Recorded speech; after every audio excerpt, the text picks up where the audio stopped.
Halo semuanya dan selamat datang di pembahasan kita kali ini.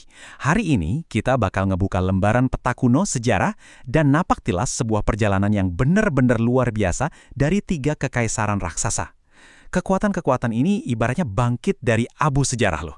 Kita akan lihat gimana sebuah peradaban yang kelihatannya udah diambang kehancuran total, justru melahirkan era baru yang membentuk dunia kita selama berabad-abad. Tapi sebelum kita bahas kejayaan mereka, kebayang nggak sih apa yang terjadi pas pusat peradaban dunia itu tiba-tiba runtuh? Tahun 1258, Baghdad jatuh ke tangan bangsa Mongol. Buat dunia Islam saat itu, ini adalah sebuah kehilangan yang sangat menghancurkan. Tapi, ini dia poin krusialnya. Kehancuran yang tragis ini secara mengejutkan justru jadi katalisator buat sebuah era baru yang masif banget. Bukannya mati, peradaban ini malah bersiap buat bangkit dalam skala yang jauh lebih epik. Coba deh kita lihat garis waktu di sini biar lebih kebayang. Dari titik runtuhan di tahun 1258 tadi, kita bakal ngikutin semacam benang merah melintasi peta sejarah. Dalam 3 abad berikutnya, kita bakal jadi saksi munculnya 3 kekuatan besar yang beda-beda, membentang dari pinggiran Eropa Timur sampai jauh ke anak benua India. Bagian pertama, Utsmaniyah, dan pergerakan ke kota yang katanya tak tertembus. Nah, kalau kita telusuri peta ke arah barat menuju perbatasan Anatolia, kita bakal mentok di tembok raksasa Konstantinopel, ibu kota Bizantium yang terkenal nggak bisa dijebol itu. Disinilah panggung sejarah mempertemukan kita sama seorang pemuda visioner yang baru umur 21 tahun, Sultan Muhammad Al-Fatih atau Mehmed II. Jujur aja, yang paling bikin geleng-geleng kepala itu strategi militer 3 langkah Al-Fatih yang sangat nggak ortodoks ini. Buat nembus pertahanan legendaris itu, dia nggak cuma bikin meriam-meriam raksasa yang belum pernah ada sebelumnya. Dia juga, dan ini gila banget, dia benar-benar mindahin armada kapalnya lewat darat. Ya, ditarik di atas gelondongan kayu yang dikasih minyak, ngelewatin bukit buat masuk ke perairan Golden Horn. Dia nyerang dari arah yang sama sekali nggak kepikiran sama pertahanan Bizantium. 53 hari, angka ini benar-benar menceritakan semuanya. Setelah pertempuran yang super sengit, siang dan malam tanpa henti, pasukan Utsmaniyah akhirnya berhasil menjebol tembok itu pada 29 Mei 1453. Konstantinopel pun jatuh. Setelah itu, Sultan mengubah gereja ikonik Hagia Sophia menjadi sebuah masjid dan secara resmi menjadikan kota ini sebagai ibu kota baru kekaisarannya yang sekarang kita kenal sebagai Istanbul. Penaklukan Konstantinopel ini tuh bukan cuma soal pamer kekuatan militer biasa. Buat banyak ulama di masa itu, momen ini diyakini sebagai perwujudan dari sebuah visi profetik yang udah terkenal banget. Jadi, keberhasilan ini langsung mengukuhkan nama Muhammad Al-Fatih bukan cuma sebagai ahli strategi perang yang brilian, tapi juga sebagai sosok pemimpin dengan nilai-nilai spiritual Islam yang sangat kuat.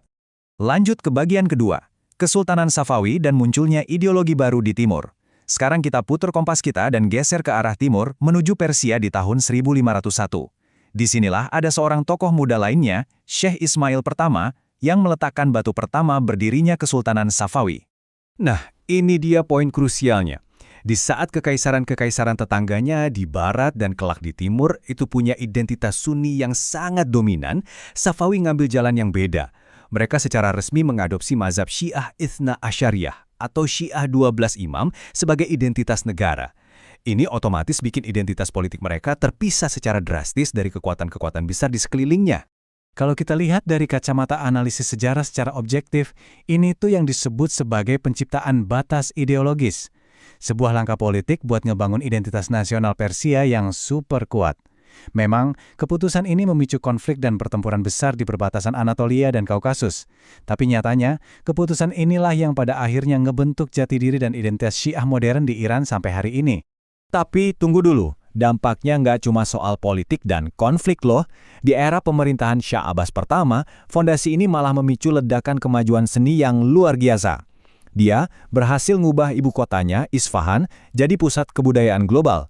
Coba bayangkan sebuah kota megah yang dipenuhi ubin-ubin biru yang ikonik dan kaligrafi indah, kayak yang bisa kita lihat di Masjid Shah. Benar-benar mahakarya yang narik perhatian seniman dari seluruh dunia. Masuk ke bagian ketiga, Kesultanan Mughal. Kita dorong terus perjalanan kita lebih jauh ke timur sampai ke India.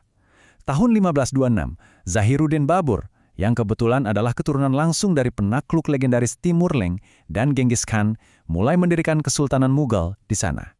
Nah, yang bikin Mughal ini benar-benar pantas disebut raksasa, itu justru makin kelihatan di zaman cucunya, yaitu Akbar Agung. Bukan cuma gara-gara kekuatan militernya, tapi karena kebijakan toleransi beragamanya yang luar biasa visioner. Dia berhasil ngerangkul tradisi Muslim dan Hindu bareng-bareng ke dalam pemerintahannya. Hasilnya, stabilitas politik yang masif, dan India berubah jadi sebuah wadah peleburan budaya yang super kaya. Kalau kita ngomongin puncak kemegahan budayanya, kita harus lihat era Shah Jahan. Lihat aja mahakarya-mahakarya ini. Dari pesona Taj Mahal di Agra yang dibangun sebagai monumen cinta dari marmer putih, sampai benteng merah dan jama masjid. Mereka ini nggak sekedar bikin bangunan gede loh.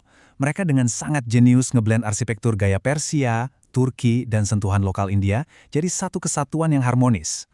Sekarang kita masuk ke bagian keempat, warisan bersama, jejak tiga raksasa. Pas kita zoom out sedikit buat ngelihat keseluruhan peta perjalanan kita dari Istanbul ke Isfahan sampai ke Agra, kita bakal nemuin satu pola yang keren banget. Di balik ekspansi wilayah dan kekuatan militer, tiga kekaisaran raksasa ini ternyata mewariskan pondasi intelektual dan spiritual yang sangat mendalam buat peradaban. Salah satu warisan terpenting mereka adalah obsesi yang sama terhadap pendidikan. Mereka berlomba-lomba ngebangun madrasah yang megah dan ngundang cendekiawan dari berbagai penjuru dunia. Nah, di era inilah pedoman-pedoman hukum Islam atau fikih itu dipetakan dan distrukturkan sedemikian rupa, sehingga ngasih panduan hukum yang terorganisir buat umat muslim dimanapun mereka berada. Tapi, seimbangkan hal ini dalam pikiran kita. Hukum-hukum yurisprudensi yang ketat itu nggak berdiri sendiri. Di era yang sama, praktek tasawuf atau sufisme juga mekar dengan indahnya. Praktek ini lebih fokus ke urusan penyucian hati, cinta kepada Tuhan, dan ngebentuk akhlak yang mulia. Jadi ada keseimbangan yang pas antara aturan yang tegas dan spiritualitas yang lembut. Jadi kelompok-kelompok tarekat sufi, inilah yang akhirnya jadi jembatan yang sangat vital. Mereka yang ngehubungin ketatnya hukum syariat dengan kehidupan spiritual yang menenangkan jiwa. Perpaduan manis ini gak cuma works di zaman dulu, tapi terbukti meninggalkan jejak budaya beragama yang masih sangat terasa di dunia Islam global modern sampai detik ini. Sayangnya, ya namanya roda sejarah kan pasti terus berputar ya. Meskipun pencapaian politik, seni, dan keilmuan mereka ini super monumental, pelan-pelan ketiga raksasa ini mulai melemah. Gara-gara apa? Ya macam-macam.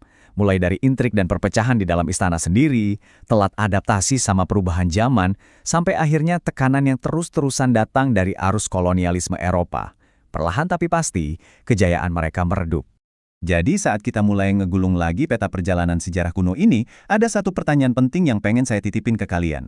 Dari semua kisah kebangkitan dan kejatuhan mereka, gimana sih caranya kita di dunia modern ini bisa ngambil warisan berharga soal persatuan, semangat belajar pengetahuan, dan pembentukan akhlak mulia itu buat ngebangun masa depan kita sendiri yang jauh lebih baik? Karena sejarah itu bukan cuma cerita soal masa lalu kan?